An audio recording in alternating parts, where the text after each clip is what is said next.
quickly before I get started, I just want to give a massive happy birthday shout out to Katie Marauders. Have an absolutely awesome day, my lovely.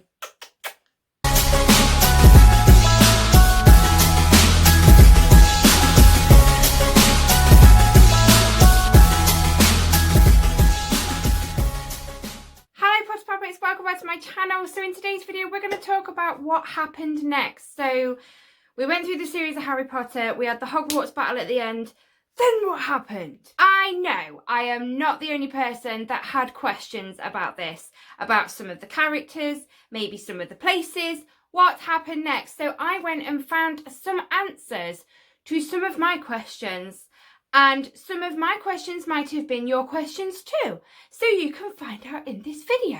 But yeah, today's video is all about Harry Potter and what happened next. So if you want to hear what I found out about a few things, then keep on watching. And if this is the first time you see my face, hello and welcome to my channel. If you would like to become a Potter Poppet with us, please click that subscribe button and don't forget to hit that notification bell so you're notified every time I upload a video. All my social medias are linked in the description of this video. Go see what I'm up to at those. And guys, I am trying so hard to get to my next biggest milestone of 2,000 subscribers, so I'd really appreciate you hitting that subscribe button. And also guys, I want to give a massive thank you to my Patreons. They help me keep this channel running just that little bit more. If you'd like to know any more about Patreon, that is also linked in the description of this video. But yeah, let's answer some of my questions. So as we all know, at the end of Deathly Hallows, right at the end, Harry, Hermione, Ron, even Draco was there. They was all on the platform 9 3/4, sending some of their children off onto the Hogwarts Express for their first year at Hogwarts. So we know that number one, Harry and Ginny got married and they had 3 children. Their children are called James Sirius, Albus Severus, and Lily Luna. And we know that Hermione and Ron married. They had 2 children, one called Hugo and one called Rose. With Harry's talents, not only did he end up working for the Ministry of Magic, he did start out as an Auror. He then went on to become the head of, oh my gosh, the head of magical law enforcement. Ron joined him not long after he became an Auror, and Ron also became an Auror too. Hermione worked with Harry too in the Ministry of Magic, and she went on to become the Minister of Magic, which that doesn't surprise me there. And after just 2 years, Ron left the Ministry of Magic and left being an Auror and went to co-manage Weasley Wizard Wheezes with his brother George, which, yeah, I think is really sweet, and that's where he needed to be. After the war, Luna Lovegood became a magizoologist. She discovered and was classifying many magical creatures that weren't found before. She eventually married Rolf Scamander, which is Newt Scamander's grandson. And Luna and Rolf had twin boys. Now, I can't really say their names. Lorcan and Lysander? I don't know. But they had twin boys. Congratulations, Luna and Rolf. Congratulations. Number 5 is one of my favourite characters, Neville Longbottom. I wanted to know what happened with him after. I kind of knew, but I looked it up, and I'm glad I did because I didn't know one thing about him. But Neville was one of them characters throughout the series where you saw him grow. You really saw his confidence grow, his courage, everything.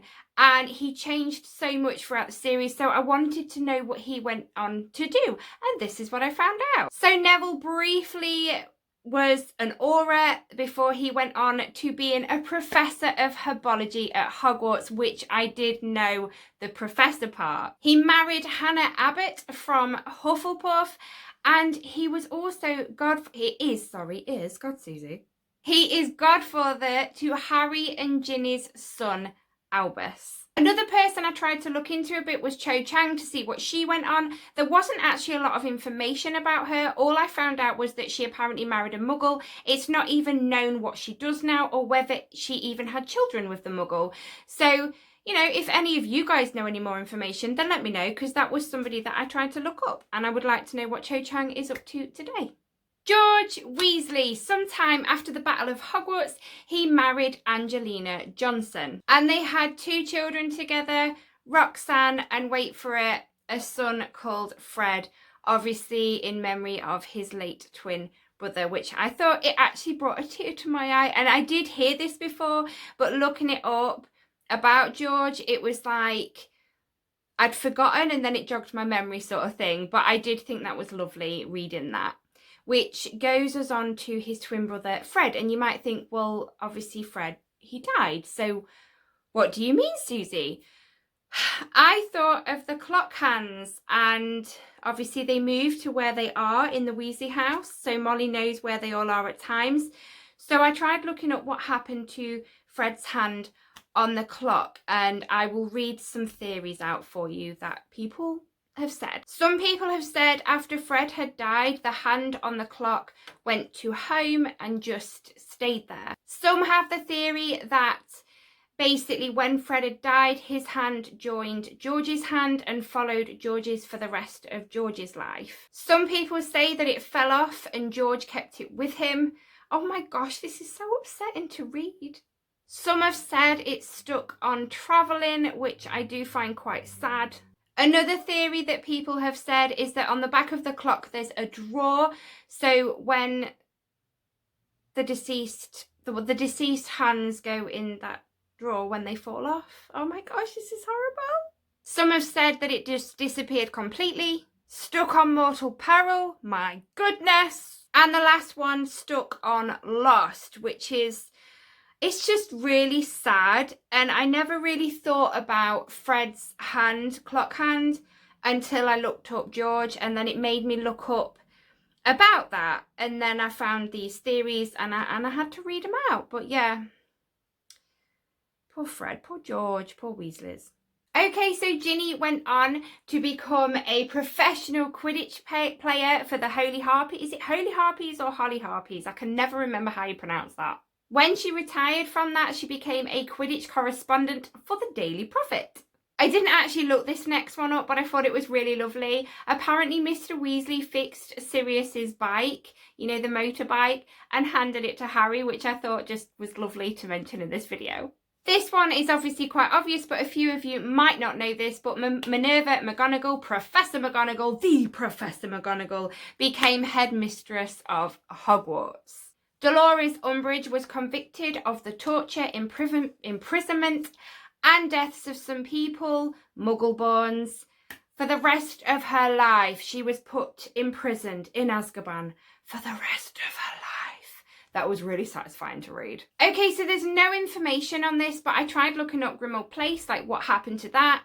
And there is a theory, just a theory, but it's a nice theory to think that Harry, because it's Harry's, Grimmauld Place is Harry's. So they're saying that that is where Harry, Ginny and their children live, which I thought was pretty cool to say in this video. Okay, so we found out that 2 of Harry and Ginny's children have godparents, obviously Neville and Hermione, and was Hermione's James or Albus? Godmother. Well, Ron was with Hermione and was the godfather too. But no, there was nothing said about Lily Luna, like who is the godparent. But there is a theory that it could be Luna herself. But who knows? After the Horcrux inside Harry was destroyed, he lost the ability to speak to snakes. I wasn't exactly looking this up, but I stumbled across it and I thought it was really cool to mention. Harry, Ron and Hermione were all memorialised in chocolate frog cards. I thought that was pretty cool. I mean, I got a chocolate frog card. Look, there's me on a chocolate frog card. How cool is that? The Resurrection Stone is now buried in the ground in the dark forest and it's never been rediscovered. Fetch my spade. I mean, surely magic can find the stone. What do you mean it was never rediscovered? I mean, they could use Accio. Accio didn't work on a Horcrux. And the Resurrection Stone isn't a Horcrux.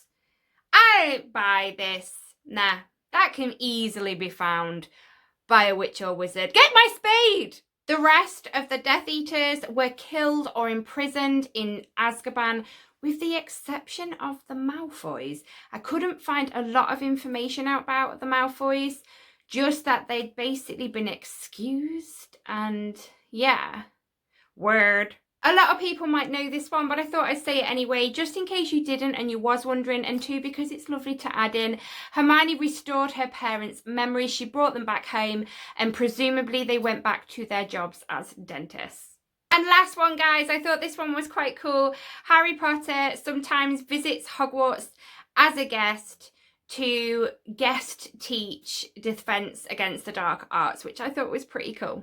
So what did you think, guys? Have I answered some of your questions? Let me know in the comments. You know how much I love talking to you, but let me know. Have you got any more questions?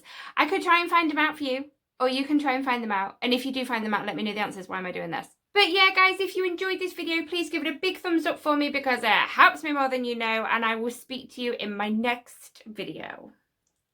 Bye, Poppets.